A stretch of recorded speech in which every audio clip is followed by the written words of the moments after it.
আচ্ছা দাদি, এই যে তুমি কাল কাজে কইলা তুমি আওয়ামী লীগ করো, আওয়ামী লীগকে ভোট দিবে, পুলিশ তখন তোমার খুঁজতাছে, তাহলে কি বলবো? বুড়া বয়সে যে জেল খাটার নাকি উপায় হইব কি?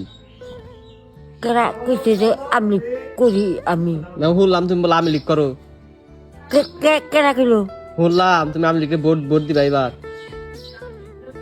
আমার বোন আমি কারে দিব না দেবো সেটা আমি বুঝবো। আবার আমি কেরা আবার সরকার কেরা আমি জানি না শুন আবার পুলিশ তো তোমার খুঁজতাছে।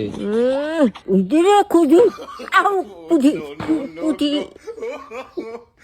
পুলিশে ভা পুলিশ আহু আহু ধরে কি করবা? কি করবো কিছু করবো না বাচ্চা ঠিক দিক এই বুড়া বয়সে তুমি জেল খাটা হবা, জেলে থাকা হবা। আমি জেলখানের কাম আমি কোনো পার্টি বুঝি